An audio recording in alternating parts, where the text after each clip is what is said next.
Olá, programa Educare mais uma vez com você para falar assuntos referentes à educação, sociedade, cultura.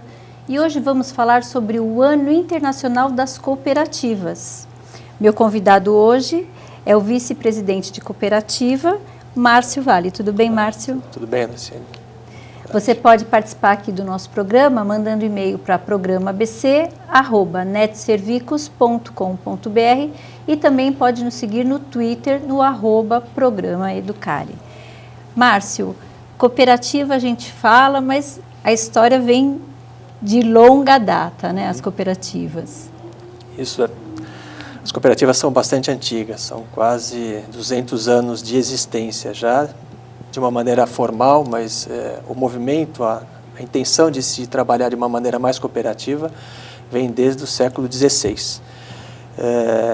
Agora, efetivamente, em 1844, nós tivemos a criação da primeira cooperativa que se diz baseada em princípios e valores modernos que subsistem até hoje. Essa cooperativa era uma cooperativa do ramo consumo, e foi fundada em Londres, na verdade não Londres, na Inglaterra, em Manchester. É um subúrbio industrial da Inglaterra, em 1844, por 28 pessoas, a maioria deles tecelões, que queriam uma alternativa para as dificuldades que eles tinham em função da plena revolução industrial, e a cooperativa foi montada para que eles tivessem acesso, veja você, o slogan da cooperativa: preço e peso justo. Né? Preço a gente até entende como sendo um desejo, mas ninguém mais hoje questiona o peso. Né? E naquela época até isso era uma aspiração, que as pessoas comprassem e recebessem justo o que estavam pagando. Então essas pessoas montaram a cooperativa, que no início fornecia açúcar, vela, fumo, farinha, e depois foi aumentando. Eram 28 pessoas. Rapidamente aquele modelo deu certo, baseado em princípios de democracia, de participação econômica dos sócios. Eles tinham a intenção depois, e que acabaram fazendo, construir casas, construir bibliotecas para melhorar a questão social mesmo, de informação, de desenvolvimento das pessoas, né, como pessoas. E isso vem vindo até hoje. Hoje a gente tem no Brasil um desenvolvimento importante de cooperativas. Nas Américas, o Brasil tem uma posição de destaque. Principalmente na Europa, o movimento cooperativo é muito forte, mas ele está distribuído por todo o mundo. Né? Hoje, estima-se que haja entre mais ou menos, eu diria, 900 a 1 bilhão de pessoas cooperadas, né, no mundo. Né? Então, seria 1/7 da população mundial. A ACI, que é a organização que congrega todas as instituições cooperativas do mundo, está presente em 96 países. Né? São 292 entidades nacionais que fazem parte dessa organização. E é um sistema piramidal. Existe uma organização internacional, cada país tem as suas organizações nacionais, estaduais, até chegar nas cooperativas. Mas o cooperativismo em si, ele segue os mesmos princípios e valores no mundo inteiro. Isso, exatamente. É importante o que você está falando. São 7 princípios. Claro, existem valores de equidade, valores de igualdade, de transparência.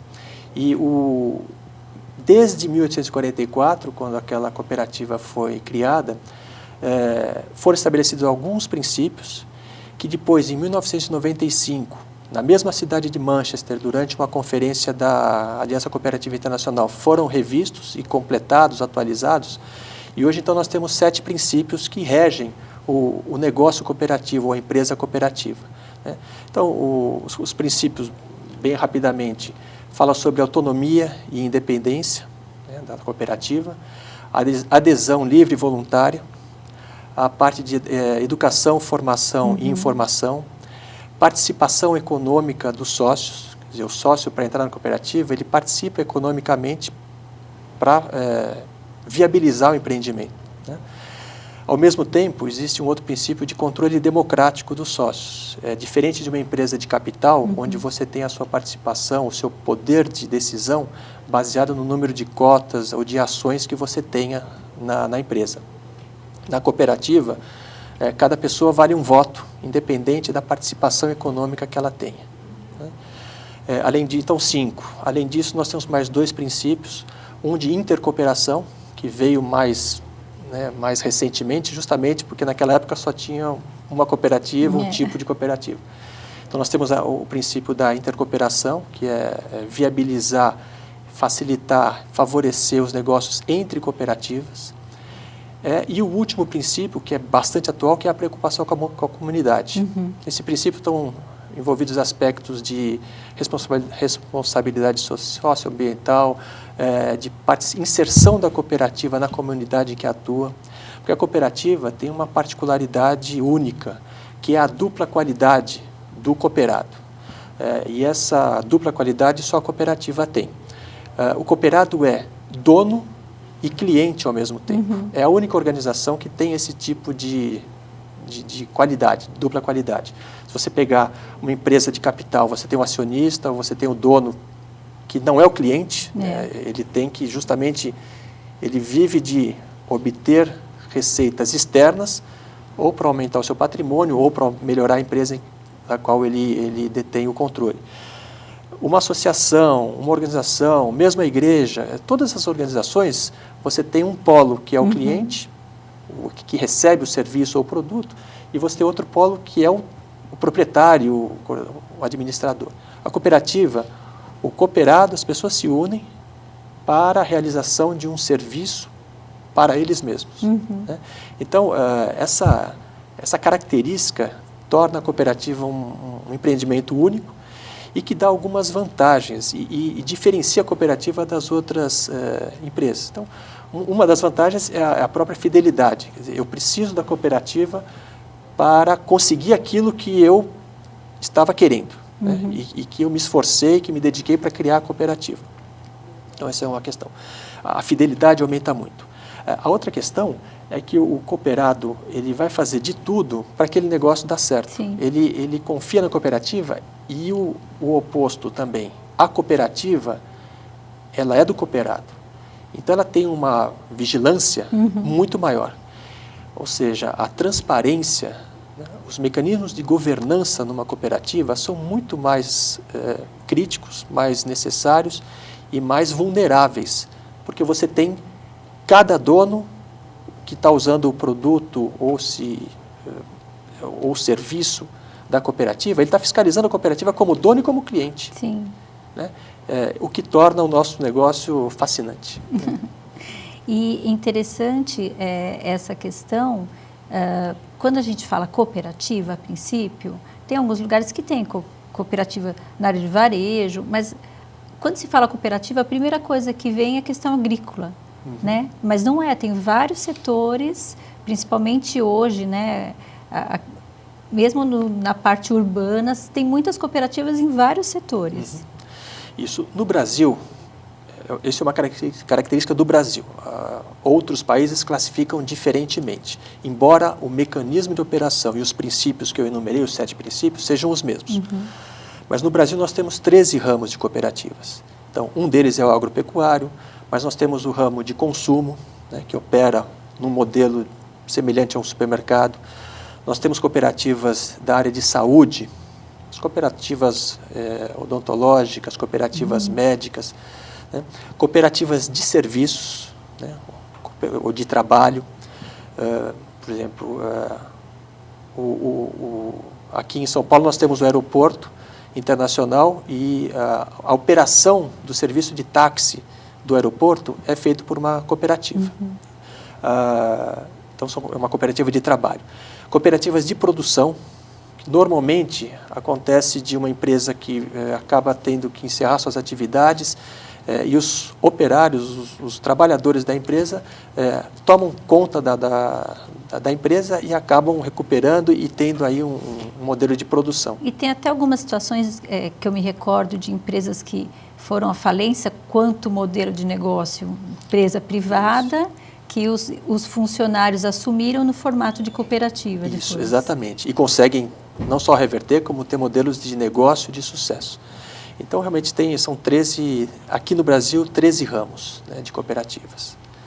Todas elas operando da mesma forma. A cooperativa, ela é uma empresa que não visa lucro. Então, todo o resultado positivo da operação, você fecha o ano, faz um balanço como qualquer empresa, pelos princípios de contabilidade, não tem nada diferente. Só que o que a empresa de capital chama de lucro, né, na cooperativa é apurado na forma com o nome de sobra. Okay. Né? Essa sobra, ela vai, uma pequena parte, uma porcentagem, vai para a reserva, justamente para que se um ano tem prejuízo, você não tenha que ficar chamando o capital de cada cooperado. E o restante você coloca à disposição da Assembleia. Então, obrigatoriamente, pelo menos uma Assembleia por ano, nós fazemos com os sócios, com os cooperados, e esses cooperados então decidem se essa sobra volta para eles ou se volta ou se fica numa conta de capital dele dentro da cooperativa. Então, se você tem uma cooperativa com 1 milhão de sócios, 1 milhão de membros, ela vai ter 1 milhão de contas e cada cooperado tem a sua conta de capital lá dentro. E ela tem uma conta geral também. Essa conta geral, como eu disse, é para cobrir prejuízo em algum ano que aconteça.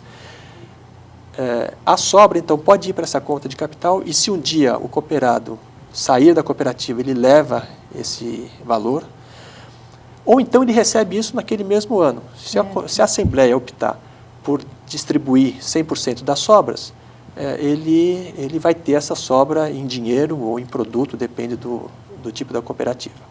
A cooperativa a qual eu pertenço iniciou agora, dia 5 de maio, a distribuição das sobras ao cooperado.